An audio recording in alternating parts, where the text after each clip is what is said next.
कल की क्लास में हम लोगों ने ब्रीफिंग देखी थी किस तरह ईस्ट इंडिया कंपनी के आने से पहले हमारे देश की, भारत की जो ट्रेडिशनल इकोनॉमिक एक्टिविटीज थी वो कैसे काम कर रही थी और उससे हमें क्या लाभ था। हमने ये देखा था कि भारत जो था वो दुनिया की उस समय की सुपर पावर था और इकोनॉमिक एक्टिविटीज में हमारा कोई सानी नहीं था, और उसी को लेकर हमने काफ़ी धन कमाया, पैसा कमाया, और एरिया छोटा होने के बावजूद हम दुनिया की उस समय की रिचेस्ट इकोनॉमी थी, इसलिए हमें सोने की चिड़िया कहा गया। लेकिन ईस्ट इंडिया कंपनी के आने के बाद और वहाँ पे इंडस्ट्रियलाइजेशन शुरू होने के बाद यूरोप में इन्होंने भारत को ऐसा रॉ मटेरियल के लिए यूज़ किया। मतलब इन्होंने ये चाहा कि भारत से सिर्फ कच्चा माल हमको मिले और हम इस कच्चे माल का उपयोग करेंगे कहाँ पे, यूरोप में ले जाकर अपनी फैक्ट्री में इन्होंने उस कच्चे माल का उपयोग किया और वहाँ से उन्होंने कपड़ा लाया और हमारे देश में बेचा, डंप किया एक तरह से। तो ये कुछ बेसिक्स बातें हमने कर देख ली थी। तो यही चीज़ यहाँ पे लिखा हुआ कि अगर ट्रेडिशनल हैंडीक्राफ्ट इंडस्ट्री की बात की जाए तो उस समय, यानी हम बात कब की कर रहे हैं, 18वीं शताब्दी की बात कर रहे हैं, 18th सेंचुरी की बात कर रहे हैं। जब भी 18th सेंचुरी कहेंगे तो हम 1701 से लेकर 1799 की बात कर रहे हैं। तो उस समय हमारी जो हैंडीक्राफ्ट इंडस्ट्री थी, यानी हथकरघा, हाथ से बनाने वाला जो उद्योग था, हाथ से हम चाहे कपड़े बना रहे हैं, चाहे कठपुतली बना रहे हैं, चाहे हैंडीक्राफ्ट्स बना रहे हैं, चाहे हम कोई मूर्ति बना रहे हैं, जो भी है ना, तो जो हस्तशिल्प था उसमें हम दुनिया में बहुत आगे थे उस समय। और सबसे बड़ा जो इसमें इंपॉर्टेंट कंट्रीब्यूशन था वो था टेक्सटाइल का, यानी कपड़ा उद्योग का। और कपड़ा उद्योग में हमने देखा था कि कॉटन हो या सिल्क हो या मुस्लिन हो। मुस्लिन एक बहुत फाइन सिल्क होता है, ये आज भी बड़ा फेमस है मसलिन। ये ढाका में, आज बेसिकली ये ढाका बांग्लादेश में चला गया, लेकिन उस समय भारत का हिस्सा था। ठीक है, चाहे यहाँ पे जूट हो, इन सब चीज हमारे यहाँ हो ही रही थी। नहीं, कच्चा माल मेरे पास था, हमारे पास अच्छे लोग थे, अच्छे कारीगर थे, वो इसका उपयोग, इससे सामान बना रहे थे और फिर हम उसको दुनिया भर में बेच रहे थे। तो हमारी टेक्सटाइल इंडस्ट्री थी वो सबसे इंपॉर्टेंट थी। और आज भी मैं बात करूँ, 21st सेंचुरी में भी मैं बात करूँ, तो जो टेक्सटाइल इंडस्ट्री है वो भारत में सबसे अधिक रोजगार देती है, सबसे अधिक रोजगार देती है। फॉर्मल और इनफॉर्मल सेक्टर दोनों में सबसे अधिक रोजगार जो है वो कपड़ा उद्योग में, ये टेक्सटाइल में ही है। ठीक है, तो हम दुनिया भर में क्या थे, जिसे कहते हैं नंबर वन थे इस काम में।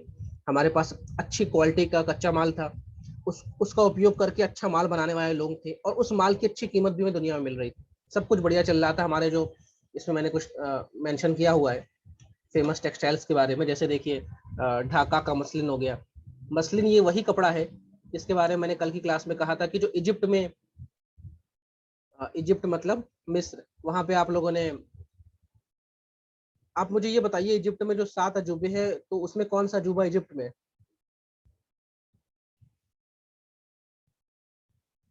Great pyramid. बढ़िया। तो ग्रेट पिरामिड है, और इस पे ये जो असल में पिरामिड है, ये एक तरह से आप कह सकते हैं कि ये कब्र है। ये कब्र है किसकी? राजा महाराजाओं की कब्र है। यहाँ पे जो बॉडी है उसको रैप किया गया है कपड़े से, कपड़े से पूरा लपेटा गया है, और जिसको आम भाषा में कहते हैं मम्मी। ठीक है, तो इस मम्मी को जिस कपड़े से रैप किया गया है वो भी कहीं कहीं पे मुस्लिम मुस्लिम का उपयोग किया गया। देखिए, मतलब आज से 2000 2500 साल पहले का ये कॉन्सेप्ट है इनका। उस समय भी हमारा मुस्लिम इतना ज्यादा डिमांड में था या इतना अच्छा था कि इनके राजा महाराजाओं की जो डेड बॉडी थी उसको इन्होंने मुस्लिम से लपेटा था। मुस्लिम है, मुस्लिम नहीं है, ध्यान रखिएगा, ये मुस्लिम नहीं है, मुस्लिम है। ठीक है, लाहौर अपने जो कारपेट है उनके लिए फेमस था। ठीक है, कारपेट आप लोग जानते होंगे, दरी। कश्मीर अपनी शॉल के लिए आज भी फेमस है, कश्मीर अपनी शॉल के लिए। ठीक है, और एम्ब्रॉयडरी वर्क के लिए बनारस फेमस है। एम्ब्रॉयडरी मतलब जरी वाला काम। जैसे आप लोगों ने देखा होगा साड़ी में, साड़ी के ऊपर जब नग लगाते हैं, उस समय तो सोना चांदी या फिर हीरे जवाहरात लगाते थे, आज के समय कुछ चमकीले नग लगाते हैं, उसे जरी वाला काम कहते हैं, जरी या जरदोजी वाला काम, जरदोजी। फिरोजाबाद बड़ा फेमस है इसके लिए। ठीक है, बनारस बहुत फेमस है। तो इस चीज के लिए हम दुनिया भर में, हमारी डिमांड थी दुनिया भर में। मतलब बड़े बड़े राजा महाराजाओं लोगों के यहाँ ये सामान जाता था तो वो गर्व से कहते थे कि ये भारत का मसलिन है, ये कश्मीर की शॉल है। नहीं खराब हुआ, जो मसलिन उस मम्मी में लगा है वो नहीं खराब हुआ, आप देखिए इसकी क्वालिटी। ठीक है, वो नहीं खराब हुआ। जैसे आप लोगों ने एक सुना होगा पश्मीना शॉल के बारे में, पश्मीना। पश्मीना शॉल है, बड़ी बहुत महंगी आती है, बड़ी चीज तो 1 लाख 2 लाख रुपए से Yes, शुरू होती sir. है ये पश्मीना शॉल, और बड़ी डिमांड है और ये शॉल जो होती है ये हाथ से बनाई जाती है। अब आपके लिए सवाल है, ये जो पश्मीना है ये क्या है? ये पश्मीना क्या है? ये बकरी है, Wool. ये भेड़ है ना? ये कौन से जानवर है पश्मीना? ये आप लोग पता कर लीजिएगा। Wool है sir, wool. ऐसे नहीं कि सर बहुत सी शिप चीज का है। आज भी हमारी वर्ल्ड फेमस है, लेकिन उस समय हम दुनिया में इसके सोल प्रोप्राइटर थे, हम ही बना रहे थे और दुनिया भर में इसकी डिमांड बहुत ज्यादा थी। लेकिन आज ऐसा हो गया है, या जब ये इंडस्ट्रियलाइजेशन शुरू हुआ तब मशीन के आने के बाद हमारी चीजों की डिमांड कम हो गई, क्योंकि ये महंगी हो रही थी और मशीन से बना हुआ सामान तो बाय डिफॉल्ट सस्ता ही होगा। उसके बाद हम बात करें हमारे ये जो आइवरी गुड्स वाले थे, आइवरी गुड्स मतलब हाथी दांत, हाथी दांत। अभी ऐसा नहीं, हाथी दांत से बहुत सामान पहले भी बनते थे, आज भी बनते आ रहे हैं। और अभी तो एक अफवाह उड़ गई थी कि हाथी के दांत हो या शेर हो, इससे कुछ ऐसी दवाइयां बनती हैं जो कि शरीर में ताकत लाती हैं, और खासकर चाइनीज जो मेडिसिन है उसमें तो इन सब चीजों को, उनके यहाँ कहा ही गया है कि जानवरों को मारो, उनके शरीर से जो ताकत मिलती है वो आपको मिलेगी मोटे तौर पे। इसलिए बहुत सारा अवैध हथियार, वो जिसे कहते हैं कि शिकार होता है जानवरों का। खैर, तो आइवरी जो है वो हाथी दांत होता है, और इससे हम बहुत सी चीजें बनती थी उस समय। ठीक है, लकड़ियों का काम हमारे यहाँ बहुत फेमस था, ज्वेलरी के लिए हमारे यहाँ बहुत अच्छा काम था। और आप देखिए हमारे यहाँ की उस समय की ज्वेलरी जो है, नक्काशियां हैं या वुडन वर्क्स हैं, अगर आप कश्मीर जाए या हिमालय वाली बेल्ट में जाएं तो वहाँ पे बहुत सारे पुराने आपको मठ मिलेंगे, वो सब लकड़ी के बने हुए हैं। 4-4 माले के घर मिलेंगे जो कि 500 साल पुराने, वो सब वुडन वर्क्स है। तो हम दुनिया में अपनी हर एक चीज के लिए नंबर 1 थे, और हमारे यहाँ बहुत अच्छे कारीगर थे, वर्ल्ड क्लास कारीगर थे हमारे यहाँ, वर्ल्ड क्लास। और उस चीज की हमें पैसा मिलता था, खूब पैसा मिलता था, और हम बहुत कमाते थे। और ऐसा नहीं कि सिर्फ हमारे नेचुरल रिसोर्सेस है कि भाई हमारे यहाँ सिर्फ मसाला होता था इसलिए ईस्ट इंडिया कंपनी मसाला लेने आ गई, या ये वास्को डी गामा मसाला की खोज में आ गया, ऐसा नहीं। ये तो नेचुरल रिसोर्सेज जो है वो तो है, हमारी नदियाँ इतनी अच्छी, जमीन इतनी अच्छी है, हमारे पास सभी मौसम आते हैं, हमारे जो जंगल हर प्रकार के हैं, हमारे पास हर प्रकार के फल होते हैं, हमारे देश में समंदर भी, हमारे देश में रेगिस्तान भी, हमारे देश में बर्फबारी भी हो रही है।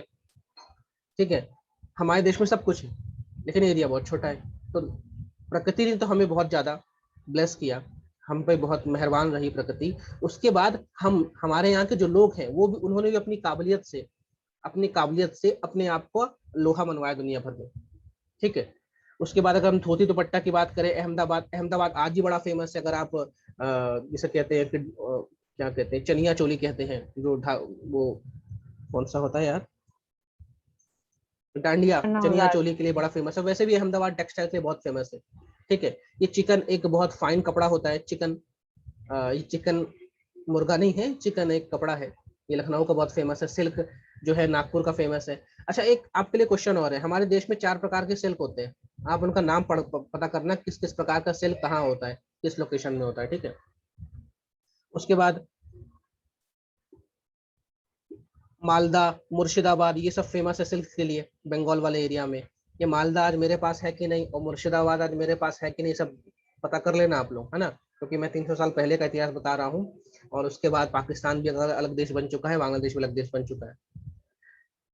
वुलन गारमेंट्स के लिए, यानी ऊनी कपड़ों के लिए कश्मीर, पंजाब और पश्चिमी राजस्थान फेमस है, आज भी फेमस है। लुधियाना बहुत फेमस है आज, जिसके लिए हम ऊनी कपड़ों के लिए, ऊन के लिए, मेरे ख्याल से ओसवाल नाम का जो ऊन वो कंपनी है वो लुधियाना की है। ठीक है, तो हम अब ये जो बाइफर्केशन आप देख रहे हैं किस इलाके में क्या फेमस है, ये बहुत इंपॉर्टेंट है, प्रीलिम्स मेंस दोनों के लिए इंपॉर्टेंट है कि किस एरिया से हम क्या क्या दुनिया भर में बेच रहे थे। तो अभी तक आप ये देख रहे हैं कि हमारा कामकाज बहुत बढ़िया चल रहा था, मतलब हमारे पास ऐसा नहीं था कि हमारे पास ऊन नहीं हो रहा था, हमारे पास ऊन भी था, हम भेड़ों से ऊन निकाल रहे थे, ऊन से कपड़ा बना रहे थे। हमारे पास सिल्क भी हो रहा था, Eri silk, tussar silk, muga silk, एक और है, ठीक है, तो पता कर लेना अच्छे से, है ना। और इसके अलावा हमारे पास शिपिंग इंडस्ट्री बहुत बड़ी थी, शिपिंग मतलब हम जहाज, बड़े बड़े जहाज बनाया करते थे। हमारे पास लेदर उद्योग, कानपुर लेदर के लिए बड़ा फेमस है। और मेटल इंडस्ट्रीज थी, मेटलर्जी, दुनिया को कहते हैं कि मेटलर्जी का ज्ञान हमने ही दिया है। ठीक है, कि किस तरह आप एक दो धातु को, 3 धातु को किस मिश्रण से मिलाएंगे तो उससे क्या मिलेगा। जैसे आप लोग जानते हैं कि भाई स्टेनलेस स्टील जो है वो प्राकृतिक रूप में नहीं मिलता है, स्टील को हम 2-3 जो एलिमेंट्स है उनके साथ मिला के बनाते हैं। ठीक है, तो इन सब का हमारे पास अच्छा ज्ञान था। शिपिंग के अब आप बोलेंगे कि सर अभी आप कह रहे हैं कि शिपिंग हमारे देश में जो जहाज है वो बहुत ज्यादा बन रहे थे, लेकिन हम नेवल पावर तो थे ही नहीं। अगर नेवल पावर हम होते तो ब्रिटेन क्यों घुस पाता मेरे यहाँ? तो ये बात सही है, हम नेवल सुपर पावर नहीं थे, नेवल सुपर पावर तो ब्रिटेन ही था, और उसी के दम पे उसने सबको हराया। लेकिन हमारे यहाँ लकड़ियाँ थी, हमारे अच्छे कारीगर थे, तो दुनिया भर के देश वाले हमको ऑर्डर दिया करते थे, खासकर ये जो अरेबियन पेनिनसुला वाले हैं, है ना, ये हमको क्या दिया करते थे? हाँ sir, steel is an alloy, तो एलॉय की एलॉय है तो भाई उसमें दो तीन मेटल्स है ना। तो जब मेटलर्जी मतलब क्या है? मेटलर्जी मतलब आप दो तीन मेटल्स का उपयोग किस तरह करेंगे कि नया एक मेटल या नया एक एलॉय बने, है ना, नया एक एलिमेंट बने। तो हम ये कह रहे हैं कि भैया हम नेवल सुपर पावर नहीं थे, लेकिन हमारे पास लकड़ियां बहुत सारी थी, हमारे पास जंगल अच्छे हैं, जंगल हमारे पास अच्छी क्वालिटी के थे, तो हमने बहुत सारे शिप बना बना के दुनिया भर को दिए। ठीक है, तो शिपिंग इंडस्ट्री हमारे यहाँ बहुत, और आज भी आप देखो हमारे पास Goa shipyard limited, Margao Margao shipyard limited, फिर एक कलकत्ता में है गार्डन रीच शिपयार्ड लिमिटेड, ये भी आज बहुत बड़े बड़े हमारे पास इंडस्ट्री वो है, संगठन है जो कि बड़े बड़े जहाज बनाते हैं। ठीक है, तो गार्डन रीच कहाँ है, मडगांव कहाँ है, गोवा शिपयार्ड कहाँ है? तो ये थोड़ा मैं करंट में घुस जा रहा हूँ। शिवानी कह रहे हैं sir steel is an alloy of, कौन से? मैं समझा नहीं शिवानी, आपकी बात कही है, क्या कहना चाह रही?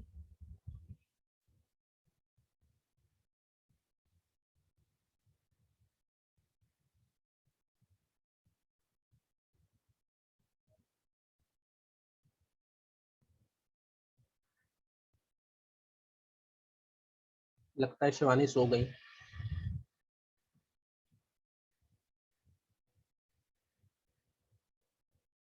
ठीक है, तो आप लोगों ने पिछली स्लाइड में ये जाना कि हमारे देश में हम किस किस चीज का मैन्युफैक्चरिंग कर रहे थे, किस किस चीज में हम नंबर वन थे, और किस किस इलाके से क्या क्या फेमस था। ठीक है, ये सब आपने देख लिया। अब क्या हुआ, अब आप खुद सोचिए, भारत में कच्चा माल था, और भारत में जैसे हमारे पास रॉ मटेरियल था, और रॉ मटेरियल से हम फिनिश्ड गुड बना रहे थे, लेकिन ये जो हम काम कर रहे थे, किससे कर रहे थे? बाय हैंड ही कर रहे थे, हम हाथ से कर रहे थे, मशीन तो मेरे पास थी नहीं उस समय, हमारे पास मशीन थी नहीं।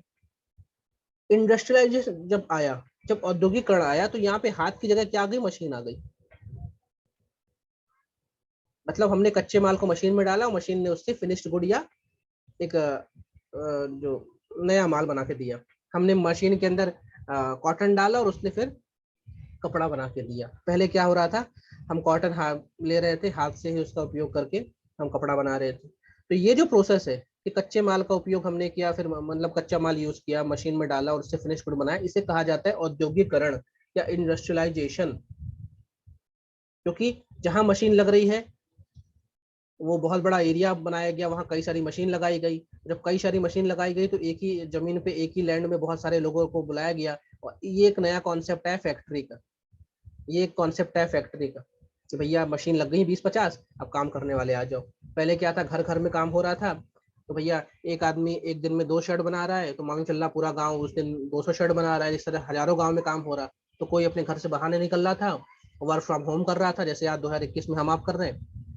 लेकिन जब इंडस्ट्रियलाइजेशन आया तो मशीन्स लगी, मशीन जहाँ लगी वहां पे लोगों को बुलाया गया, आप काम करिए, आपकी शिफ्ट बनी, फैक्ट्री सिस्टम हुआ।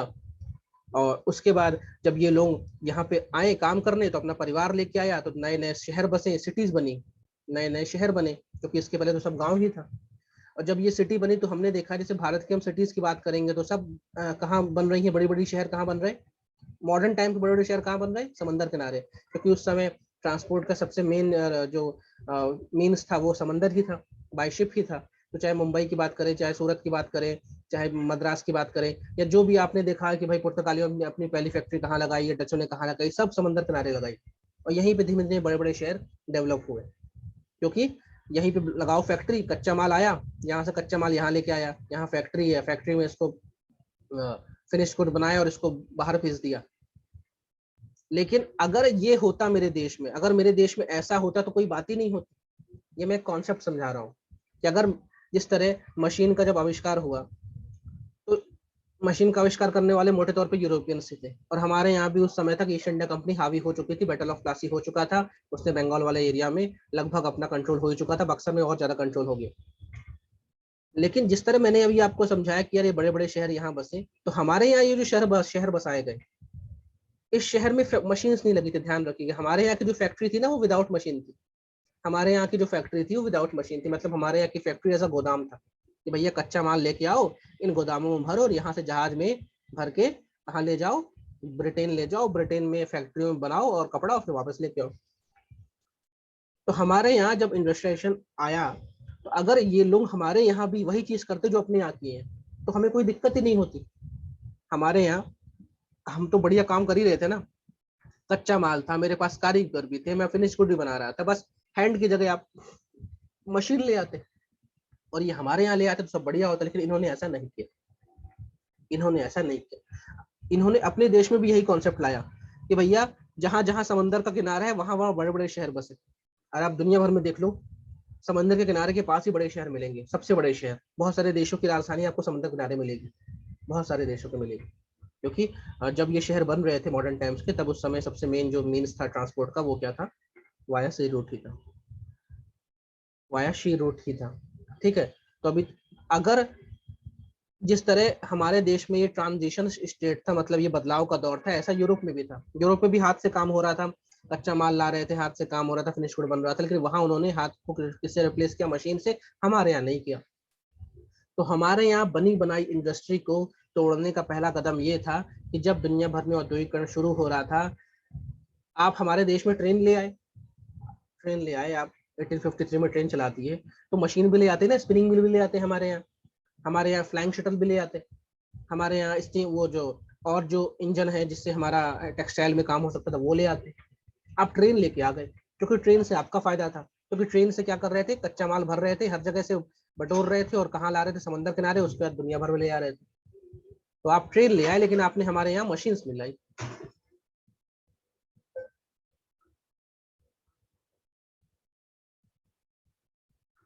शिवानी कह रहे हैं कि सर इसमें फिर लूट का डर होता होगा ना, क्योंकि राजधानी समंदर किनारे होती थी। अरे लूट का डर होगा तो भाई आर्मी तो बैठी है ना यहाँ पे, कौन आके लूट लेगा आप, इतनी बड़ी आर्मी क्यों है। ठीक है, और लुटेरे 10-5 ही होते हैं, आर्मी 100 हजारों में होती है। अभी तक का आपको समझ में आया कॉन्सेप्ट, कि जब इंडस्ट्रियलाइजेशन हो रहा था, तो इन्होंने इंडस्ट्रियलाइजेशन का पूरा पूरा उपयोग मेरे देश में नहीं किया। मेरे देश में फैक्ट्री तो बनाई बट विदाउट मशीन्स। मेरे देश की फैक्ट्री सिर्फ और सिर्फ गोदाम के रूप में बनाई कि भारत से कच्चा माल भरो। और ट्रेन लाने का सबसे मेन रीजन यही था कि भाई मैंने जब आपको पढ़ाया डलहौजी वाला चैप्टर, तो मैंने बताया था इसने वहां वहां से ट्रेन दौड़ाई जहां जहां से उसको कच्चा माल मिल रहा था। कहीं कोयला मिल रहा था, कहीं से कपास मिल रहा था, कहीं से उसको जिसे कहते हैं अच्छी लकड़ियां मिल रही थी, तो वहां वहां से ट्रेन दौड़ा दी। क्योंकि वहां से कच्चा माल ला के ये समंदर किनारे लाना था, इस फैक्ट्री में भरना था, ये गोदाम था, और फिर जहाज से लोड करके कहाँ ले आना था, अपने देश ले आना था। अभी तक की जो मैंने आपको बात समझाई क्लियर हुई।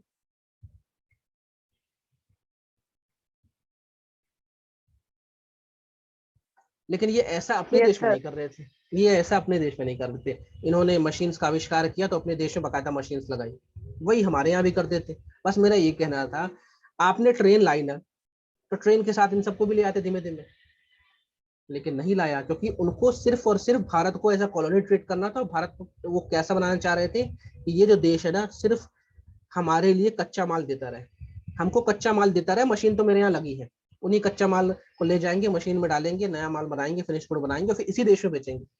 और फिर इस देश के व्यापारी जो हाथ से माल बना के बैठे हैं ना, उनका माल हो जाएगा महंगा और हमारा माल हो जाएगा सस्ता। ऐसा इसी बीच में इसको हटाएं पहले।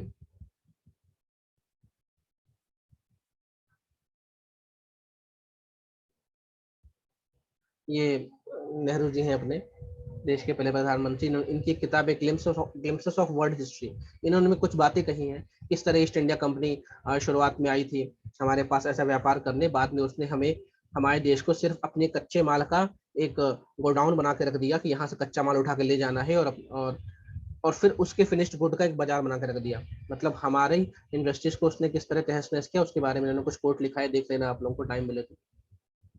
अच्छा, इसी बीच में क्या हो रहा था, हमने देख बोला था कि बैटल ऑफ प्लासी हो गया था, और बैटल ऑफ प्लासी की कहानी आपको पता है। लेकिन उसके बाद एक ब्लेंडर हुआ था। ब्लेंडर क्या हुआ था भाई, उस समय उनकी मजबूरी थी, उन्हें करना था। उन्होंने क्या किया था, उन्होंने बंगाल, बिहार, उड़ीसा के फ्री ट्रेड राइट्स दे दिए कि भैया आप यहाँ व्यापार करो, आपसे हम क्या नहीं लेंगे, चुंगी नहीं लेंगे।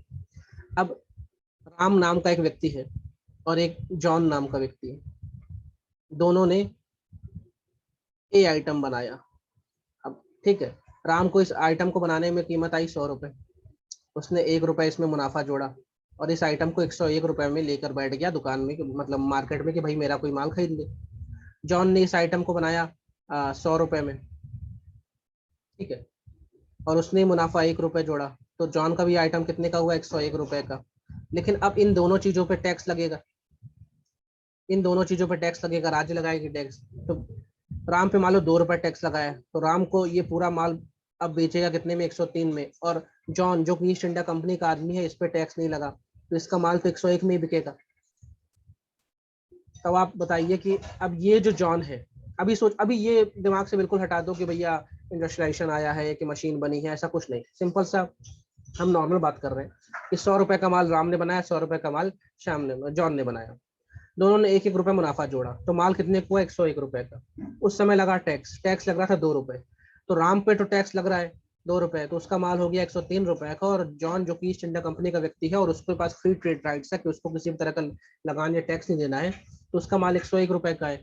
तो मार्केट में इसका माल हो गया सस्ता। जब इसका माल सस्ता हो गया, तो प्रायर इंडस्ट्रियलाइजेशन मतलब औद्योगिकरण आने से पहले भी ये जो फ्री ट्रेड राइट था ना, ये जो इनको आपने फ्री में दे दिया कि भैया आप व्यापार करो, आपसे लगान नहीं लेंगे, ये धीमे धीमे कमर तोड़ना शुरू कर दिया हमारी। इस तरह राम श्याम जैसे लाखों लोगों का माल मार्केट में महंगा हो रहा था क्योंकि उनपे लग रहा था टैक्स, उनपे क्या लग रहा था, टैक्स, और जॉन का माल सस्ता रह रहा था क्योंकि उस पर टैक्स नहीं लग रहा था। तो ये जो हमारे फ्री ट्रेड राइट्स है, इन्होंने थोड़ी जैसे कहते हैं ना, गड्ढा खोदना शुरू कर दिया। अभी हम लेटेंगे, हम मर के अभी लेटेंगे, कब्र पहले खुद रही है। तो फ्री ट्रेडिंग राइट से ये हुआ, ये आपको एग्जांपल समझ में आ गया होगा, है ना। उसके बाद इससे इसको भी घाटा हो रहा है, मीर जाफर या किसी और को भी, क्योंकि भैया राम तो भाई 2 रुपए टैक्स दे रहा है, ये दे नहीं रहे हैं। और राम का माल जब एक दिन नहीं बिकेगा, दूसरे दिन नहीं बिकेगा, तीसरे दिन बिकेगा, तो राम धीमे धीमे अपना धंधा चेंज कर लेगा, बोलेगा भाई मुझे काम ही नहीं करना। और धीमे धीमे ये जो ईस्ट इंडिया कंपनी है ना, यही सिर्फ मार्केट बन जाएंगे या इन्हीं की मोनोपोली हो जाएगी, और ये ईस्ट इंडिया कंपनी वाले टैक्स तो देंगे नहीं, तो धीमे धीमे इनका जो खजाना है, जिनको टैक्स मिल रहा था, वो भी खाली हो जाएगा, क्योंकि इनको ईस्ट इंडिया कंपनी को तो टैक्स देगी नहीं इनको, क्योंकि आपने इनको क्या दे दिया है, फ्री ट्रेडिंग राइट्स, ट्रेड करिए, कोई भी टैक्स नहीं लगेगा। और जो टैक्स दे रहे थे आम आदमी, उनका माल महंगा हो रहा था, तो वो धीमे धीमे अपना धंधा ही बदल देंगे। भाई कब तक वो रोज एक ही माल लेके बैठेंगे जब बिकेगा ही नहीं, तो ठीक है। इसी बीच में हमने देखा था कि ये जो मीर जाफर का दामाद था, मीर कासिम, इसने एक बार किया भी था कि भाई टैक्स फ्री कर दिया कि अगर ईस्ट इंडिया कंपनी टैक्स नहीं देगी तो राम भी टैक्स नहीं देगा, मतलब अगर ईस्ट इंडिया कंपनी टैक्स नहीं देगी तो इंडियंस भी टैक्स नहीं देंगे, और उसी वो भी एक मेन कारण बनता है फॉर बैटल ऑफ बक्सर। तो वो तो 1-2 साल का आराम था, उसके बाद फिर वो बेवकूफ़ी चली रही थी। तो ये आप लोग पढ़ चुके हैं, तो अब इसको रिलेट करिए कि किस तरह हमारा ये मार्केट मार रहे हैं। अभी औद्योगिकरण शुरू नहीं हुआ है, अभी ये फ्री ट्रेडिंग राइट से, ये जो हमने इनको खुली व्यापार की अनुमति दी है, इसी से हमारा मार्केट ये धीमे धीमे खाना शुरू कर दिया, ठीक है। तो ये आपको पता होगा। उसके बाद अवध वाले एरिया में जब वो हुआ था, जब बैटल ऑफ बक्सर हुआ था, उसके बाद हमने ट्रीटी ऑफ इलाहाबाद देखी थी, तो अवध वाले एरिया में भी इन लोगों ने फ्री ट्रेडिंग राइट्स ले लिए। तो अभी तक बंगाल, बिहार, उड़ीसा में ये व्यापार कर रहे थे मुक्त व्यापार, अब अवध वाले एरिया में मुक्त व्यापार कर रहे हैं। तो आप देखिए, इतने बड़े एरिया का जो नॉर्मल व्यापारी होगा, जो नॉर्मल सेठ साहूकार होगा, उसका माल तो महंगा होना ही है, क्योंकि उसको देना है टैक्स, और ईस्ट इंडिया कंपनी वाले को देना नहीं है टैक्स। तो ये जो फ्री ट्रेड की पॉलिसी है, यहाँ पे देखिए बड़ी अच्छी लाइन लिखी हुई है, ये जो ईस्ट इंडिया की पॉलिसी थी, जो इनको फ्री ट्रेड मिला था, इसकी वजह से हमारे जो भारतीय हैंडीक्राफ्ट इंडस्ट्रीज थी ना, क्योंकि हैंडीक्राफ्ट मतलब हैंड क्राफ्ट, मतलब हाथ की कला, हस्तकला। अब हाथ से हम चाहे कपड़ा बना ले, चाहे हाथ से मूर्ति बना ले, चाहे हाथ से घड़ा बना ले, चाहे हाथ से कुछ और करे, इसको रीन कर रहा है, बर्बाद कर रही है। ये जो फ्री ट्रेड की पॉलिसी नहीं, हमारे देश की हथकरघा जो इंडस्ट्रीज थी उसको बर्बाद कर रही है, और ये आप समझ ही गए हैं कैसे, ठीक है, ये आप समझ चुके हैं, क्योंकि जो भारतीय लोग थे उनको देना पड़ता है टैक्स, और ईस्ट इंडिया कंपनी वाले को टैक्स नहीं देना पड़ रहा, तो उनका माल तो सस्ता होना ही है, क्योंकि वो टैक्स का पैसा बच रहा है साफ साफ, ठीक है। वो मुनाफा भी कमा रहे और टैक्स भी नहीं दे रहे। और ये जो प्री मैच्योर अनइक्वल कंपटीशन था, अनइक्वल कंपटीशन है ही है भाई, आप दोनों से टैक्स नहीं ले रहे हो, एक से ले रहे हो, और प्री मैच्योर भी है भाई। एक राम जैसा आदमी दिन भर में मान लीजिए 4 कपड़े बना रहा है और मार्केट में लेके बैठा है, और वही जॉन विदेशों से कपड़े ला ला के 400 कपड़े लेके बैठा है मार्केट में, तो इसके पास वैरायटी भी है, और ये सस्ते भी कपड़े दे रहा है क्योंकि इसको टैक्स नहीं लग रहा है, और राम जो है 4 ही कपड़े लेके बैठा है। आज आप भी खुद सोचिए, अगर आपको कोई भी सामान खरीदना होता है तो आप उस दुकान में जाना प्रेफर नहीं करते जहाँ पे वैरायटी नहीं मिलती, आप मॉल्स में जाते हैं कि भाई बहुत वैरायटी मिल जाएगी, सस्ता ही मिलेगा, ऑफ भी मिलेगा। ये मॉल वाला कॉन्सेप्ट उस समय आ रहा था, उस समय का ये मॉल था कि विदाउट टैक्स जॉन जो ईस्ट इंडिया कंपनी का आदमी है उसको टैक्स नहीं देना पड़ रहा। तो जाने अनजाने हम भी आज मॉल से कपड़े खरीद के ना, जो हमारे नॉर्मल लोग हैं, भारतीय लोग हैं, जो गरीब लोग हैं, उनको बर्बाद कर रहे हैं। तो हम भी कम गुनहगार नहीं है। ये अमेजोन, फ्लिपकार्ट और मॉल के चक्कर में हमने अपनी इंडस्ट्री जो धीमे धीमे खड़ी होनी चाह रही उसको बर्बाद कर दिया। खैर, तो ये सब चीज हो रही थी और इसकी वजह से ये जो प्रोटेक्शनिज्म की पॉलिसी थी, प्रोटेक्ट कर रहा था ईस्ट इंडिया कंपनी को, टैक्स नहीं देना है, ये इसको, इसका बचाव है, इसकी सुरक्षा है, इसकी वजह से हमारी जो मॉडर्न इंडस्ट्री है वो बर्बाद हो गई और ईस्ट इंडिया कंपनी बन गई धीमे धीमे मालिक इसकी। अभी तो आविष्कार हुए नहीं है, जब आविष्कार होंगे तो फिर डंपिंग शुरू हो जाएगी। एक हाथ मशीन का मुकाबला कर ही नहीं सकता, ठीक है। और धीमे धीमे यहाँ पे लिखा है कि जो देश दुनिया का सबसे बड़ा एक्सपोर्टर था, हम दुनिया को कपड़ा बेच रहे थे, धीमे धीमे हम इंपोर्टर बन गए। हम क्या बन गए? इंपोर्टर।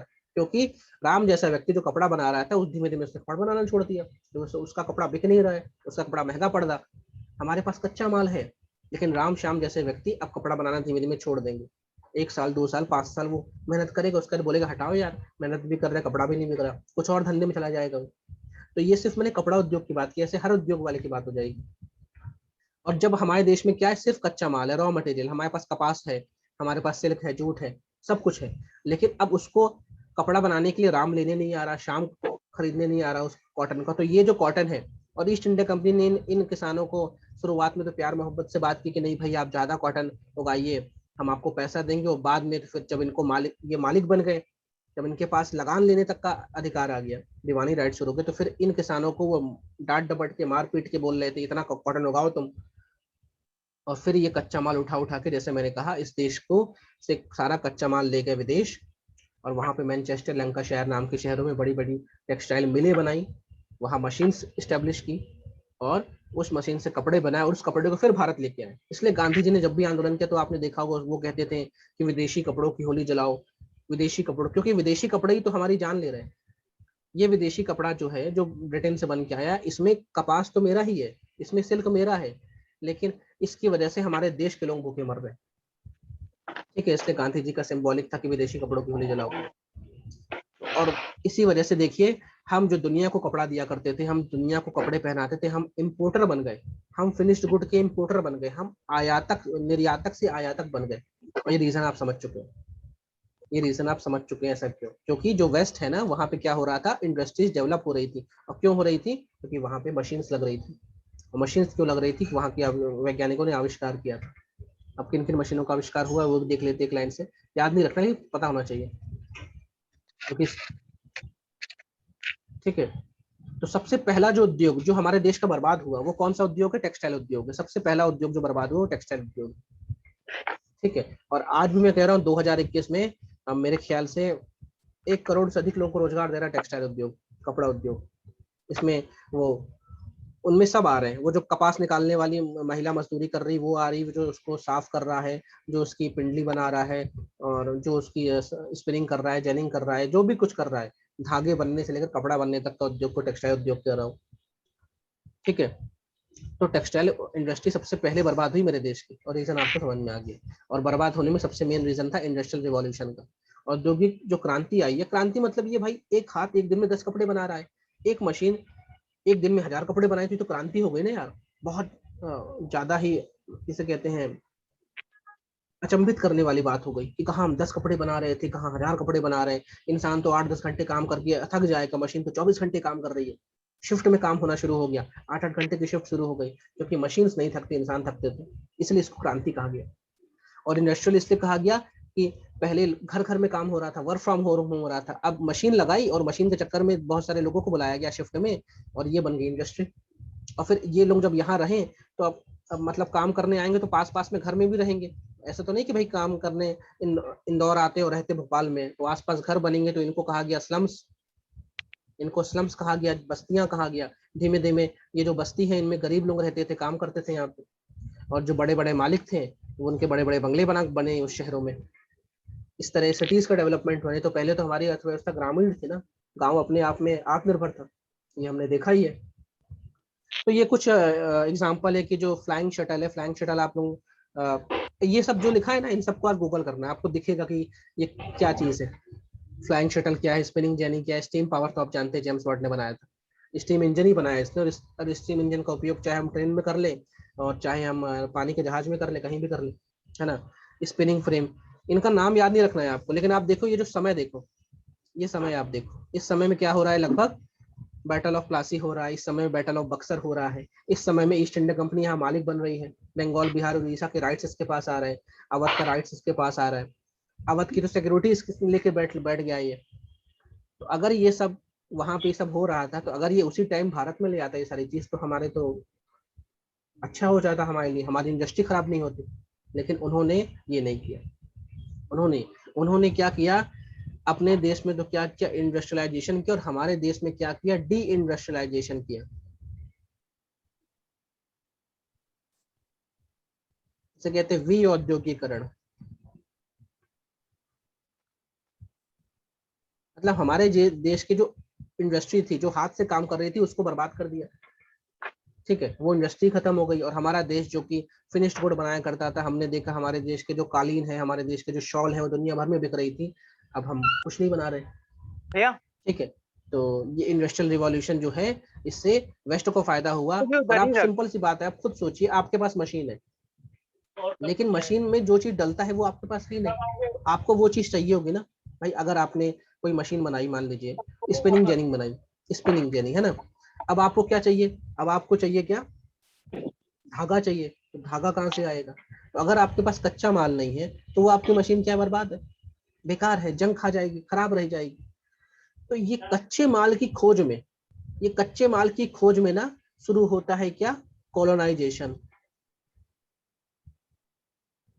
क्योंकि जैसे मैंने कहा, यूरोप जो है एरिया में छोटा है, वहां पे मौसम एक ही पड़ता है, वहां की जमीन फर्टाइल नहीं है, उसके पास नेचुरल रिसोर्सेस नहीं है, कुछ नहीं है उसके पास, लेकिन उसने मशीन बना ली, उसने आविष्कार कर लिया। अब ये मशीन चलने के लिए कच्चा माल चाहिए।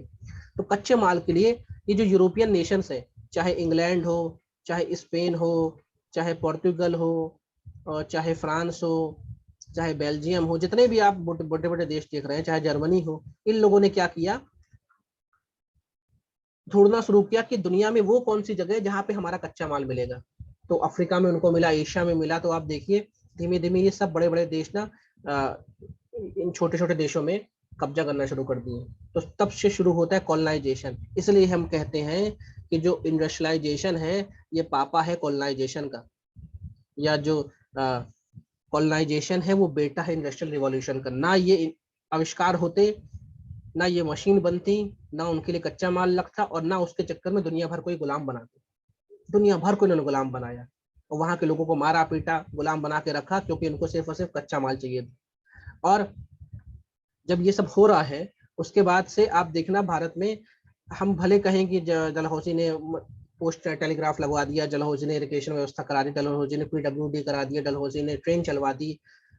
असल में सारा खेल उसका था कच्चे माल का, कि हम किस तरह अपने कच्चे माल को सुरक्षा पूर्वक जल्दी से जल्दी अधिक से अधिक मात्रा में समंदर तक ले जाएं, बंदरगाह तक ले जाएं, और वहां से वहां पहुंचे, कहाँ, यूरोप पहुंचे, हमारे देश पहुंचे। सारा खेल। और ये जो कॉलोनी बनी है ना, जिसे हम कहते हैं हम इनकी कॉलोनी थे, हम इनके क्या थे, कॉलोनी को हिंदी में क्या कहते हैं, कोई बताएगा मुझे। उपनिवेश। उपनिवेश, वेरी गुड, हम इनके उपनिवेश हैं। उपनिवेश, उपनिवेश है ना। तो यहाँ पे उन्होंने निवेश क्या किया, उन्होंने निवेश उस चीजों में किया जिससे उनका कच्चा माल बड़ी तेजी से उनके देश पहुंचे, बस। और हर देश, चाहे आप अफ्रीकन पूरा कॉन्टिनेंट देख लो, आप ये मिडिल ईस्ट देख लो, पूरा यूरोप ने दुनिया को गुलाम बनाया। और सारा खेल था, सब खेला था किसका, कच्चे माल का। मशीन तैयार थी, और मशीन को चाहिए कच्चा माल। उसके बाद जब कच्चा माल मिला ना, अब कच्चा माल तो मिल गया, उसके बाद यूरोप में आबादी भी कम है, और यूरोप की आबादी तो भाई आविष्कार कर रही है, यूरोप की आबादी तो पढ़ी लिखी है, तो इन इन मशीनों में, इन उद्योगों में काम कौन करेगा। फिर शुरू होती है दास प्रथा या स्लेव सिस्टम। भाई मशीन लग गई, कच्चा माल आ गया, हमें 24 घंटे काम कराना है, लोगों को पगार भी कम देना है। फिर शुरू होता है स्लेव व्यवस्था या दास प्रथा, उठा के लाओ लोगों को। अफ्रीका के लोग हट्टे टकड़े होते हैं, इनको उठा के लाओ। और फिर ये स्लेव सिस्टम मशीनों में भी शुरू हुआ, मतलब इंडस्ट्री में भी स्लेव लाए गए। और जो कच्चे माल के खेत थे, भाई अगर कॉटन उगाना है, या इंडिगो उगाना है, या शुगर केन उगाना है, ये कच्चा माल है, तो इसमें हमें मजदूर लगेंगे। तो मजदूर कहाँ से लाएं? दुनिया से उठा के लाओ। इसलिए हम देखते हैं अफ्रीका से बहुत सारे देशों में मजदूर ले जाए गए, चाहे बराक ओबामा, चाहे अब्राहम लिंकन, उनके बाप दादा मजदूरों के रूप में, स्लेव के रूप में, मजदूर कहना गलत होगा, गुलाम के रूप में आए। तो देखिए, कहने को कहते हैं कि आविष्कार लोगों का जीवन संवारता है, लेकिन यहाँ देखिए आविष्कार लोगों का जीवन नर्क बना रहा है। ठीक है, समझ में आ रहा है ना? ये पूरा सर्कल समझ में आ रहा है आप लोगों को?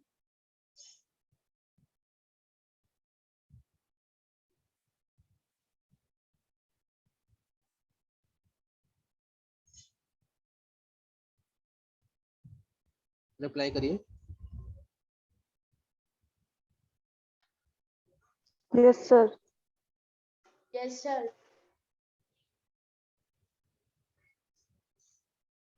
और वो इंग्लैंड जो जिसके देश में कपड़े नहीं बनते थे, जिसके देश में रॉ मटेरियल्स नहीं था, कच्चा माल नहीं था, वो दुनिया का एक्सपोर्टर बन के बैठ गया। और हमारे देश में कच्चा माल था, हमारे देश में कपड़े बन रहे थे, हम क्या बन गए? इंपोर्टर। सिंपल सा रीजन है, उनके पास मशीन और उस मशीन का उन्होंने उपयोग यहाँ नहीं किया। उसके बाद अब क्या किया इन्होंने? अगली चाल चली। अभी तक तो इन्होंने मशीन लगा लगा के हमारे देश के इंडस्ट्री को बर्बाद कर दी। फिर भी कुछ लोग ऐसे लोग थे, या कुछ ऐसा चीज था जैसे मसलिन हो गया, इसकी डिमांड थी, हाई डिमांड थी, इसकी बहुत डिमांड थी भाई। लोग चाह रहे थे भाई 1 साल की वेटिंग हो तो भी हमें मसलिन नहीं चाहिए, बढ़िया। अब इन्होंने क्या किया? इन्होंने हाई इंपोर्ट ड्यूटीज लगा दी कि भाई मान लीजिए ये यूरोप है और ये इंडिया से मान लीजिए मसलिन आ रहा है, तो यूरोप में जब जाएगा ना, तो मान लीजिए 100 रुपए का मसलिन था, तो यूरोप में उस पर बहुत सारी ड्यूटी लगा दी। ड्यूटी मतलब उस पर टैक्स लगा दिया, मान लो 20 रुपए टैक्स लगा दिया। कितना रुपए? 20 रुपए। तो यूरोप में ये माल 120 का मिलना। मतलब फिर इन्होंने क्या किया? बहुत सारे रेस्ट्रिक्शंस लगा दिए कि भारत से कोई माल आ रहा है बिकने, उसको बिकने न दिया जाए। अगर बिकना भी चाह रहा है तो उस पर बहुत ज्यादा टैक्स लगाओ कि वो माल इतना महंगा हो जाए कि यूरोपियंस धीमे धीमे उस माल को खरीदना ही बंद कर दे। और एक समय तक तो एक कोई लॉ है, कभी याद आएगा तो बता दूंगा, कि लॉ आया था यूरोप में। उस लॉ में साफ साफ था कि कोई अगर भारतीय चीज खरीदता है, भारतीय कपड़े खरीदता है, उसको फाइन भरना पड़ेगा। इतना बताइए, इतना भेदभाव। मतलब कोई यूरोपियन अगर भारतीय कपड़े खरीद ले, उसको फाइन भरना पड़ेगा। तो जो थोड़ी बहुत हिम्मत मार रही थी हमारी इंडस्ट्री की, नहीं हम दुनिया भर में माल बेचेंगे, तो उसको यूरोप में या मोटे तौर पर ब्रिटेन में इतने सारा टैक्स लगा दिए गए, इतने सारे रेस्ट्रिक्शन लगा दिए गए कि अब तुम माल बेच के दिखाओ, तुम्हें तो खत्म कर देंगे, तुम लोग बहुत उड़ रहे थे ना। तो ये इनकी चाल थी। और हमको धीमे धीमे क्या बना दिया? सिर्फ और सिर्फ आयातक, कि हम फिनिश्ड गुड खरीदे और कच्चा माल बेचे। और कच्चा माल ठीक है हम बेच भी रहे हैं, तो ऐसा नहीं कि हमारे किसानों को अच्छा रेट मिल रहा है, आपने देखा ही है। और अभी जब हमने परमानेंट सेटलमेंट पढ़ा, महालवाड़ी पढ़ा, रैयतवाड़ी पढ़ा, वहां पे किसानों की दशा आपने देखी ली है। ठीक है, उनके साथ कैसा भेदभाव हो रहा था। और अभी तो इंडिगो की जब खेती होगी और जब कॉटन की खेती होगी, तो उसमें तो बाकायदा 3 कटिया सिस्टम शुरू हो जाएगा। और जबरदस्ती इनको कहा जाएगा भाई अपने खेत में तुम्हें इंडिगो उगाना है, अपने खेत में तुम्हें कपास उगाना है जिस एरिया में। और जो नहीं उगाता तो उसको जेल में डालते थे, गोली मार देते थे, बहुत कुछ। इनको सिर्फ कच्चा माल चाहिए था, रॉ मटेरियल चाहिए। इनको मतलब नहीं कि इंसान जिंदा है कि मर गया, इनको कच्चा माल मिले, इनका माल मिलना चाहिए, है ना। और यहाँ तक कि कोई भारतीय माल अगर भारत में बिकना भी चाह रहा है, ये तो हमने अभी देखा, विदेश में कोई भारतीय माल गया उस पर तो टैक्स लगा दिया कि भाई वो महंगा हो जाए। उसके बाद धीमे धीमे इन्होंने भारतीय माल जो भारत में बिकना चाह रहा था उस पर भी टैक्स लगा दिया। खुद का माल बिके तो टैक्स फ्री, और हमारा माल बिके तो उस पर बहुत ज्यादा टैक्स। इनका माल, भारतीय का या राम का माल इतना महंगा हो जाए कि वो जॉन के माल के सामने टिक ही ना पाए। कुल मिला के इन्होंने फुल प्लानिंग की थी कि भारतीय माल ना भारत में बिके, ना भारतीय माल विदेश में बिके। भारत सिर्फ और सिर्फ कच्चा माल दे हमको, बना बना के कच्चा माल। यहाँ के लोग सिर्फ और सिर्फ लेबर रहे, मजदूरी करे, हमारे गुलाम रहे, ज्यादा बुद्धि ना लगाए। और राजाओं के साथ तो आप देख ही रहे, सब्सिडरी लाइन साइन होगी, डॉक्ट्रिन ऑफ लैब साइन होगी, राजा महाराजाओं को वैसे ही ये एक तरह से अपने अंडर में ले रहे। तो आर्ट एंड कल्चर का जो पैटर्न था, जो राजा महाराजा आर्ट एंड कल्चर को संवार रहे थे, वो भी अब सब खत्म हो जाएगा। ठीक है, यही सब सारी बात इसमें लिखी हुई है, तो मैंने आपको समझाई है। अभी एक सवाल है, why could India not adopt, कि भारत ने औद्योगिक क्रांति को क्यों अडॉप्ट नहीं किया? इसका रीजन मैंने आपको बताया। क्या?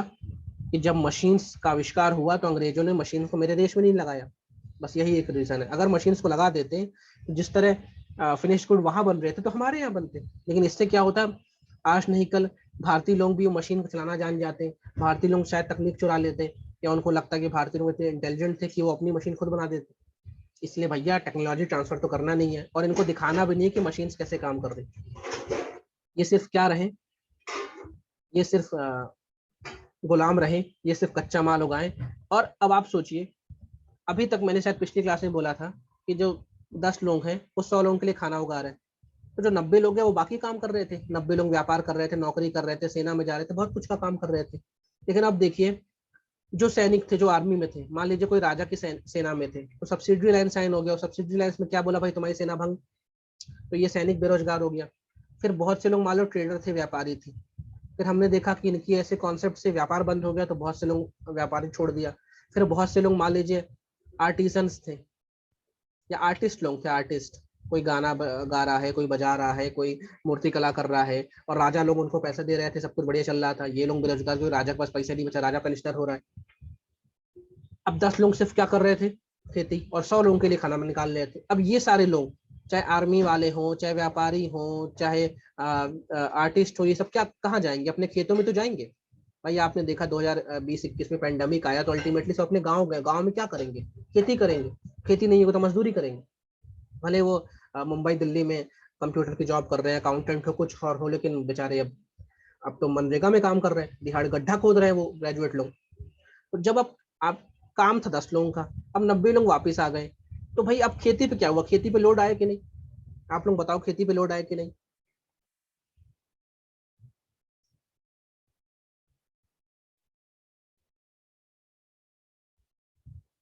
आया रिप्लाई करो सर। भाई। आएगा सर। आएगा ना, आज भी यही हो रहा है, खेती पे लोड आ रहा है ना। तो अब क्या हो रहा है भैया, पहले तो ये था कि बकायदा बहुत सारा अन्न हो रहा था, और उसको हम उगा रहे थे और बेच भी रहे थे, किसान भी समृद्ध था, किसान टैक्स दे रहा था। अब तो आपने टैक्स 80-80% बढ़ा दिया, ऊपर से पहले 10 ही लोग खाने वाले थे, अब 90 लोग खाने वाले हो गए, 90 लोगों के पास और जो कमाई थी वो बंद हो गई। तो इसीलिए जब कोई फेमाइन है, जब कोई भुखमरी आई ना, तो पहले शायद 1 या 2 लोग मरते जो खेती से जुड़े हुए थे, बाकी लोगों के पास तो काम धंधा था ना। लेकिन अब हम देख रहे हैं कि 1/3 2/3 पॉपुलेशन मर रही। वो इसलिए मर रही कि अब सब लोग खेती की ओर चले गए, सब लोग, इसीलिए भूख से इतने सारे लोग मर रहे हैं, काम धंधा है ही नहीं, काम धंधा है ही नहीं। क्लियर हो रही बात। चलो आज की क्लास यही रोकते हैं, शर्मा सर का कॉल आ रहा है, कुछ इंपॉर्टेंट बात होगी, ठीक है। Thank you everyone.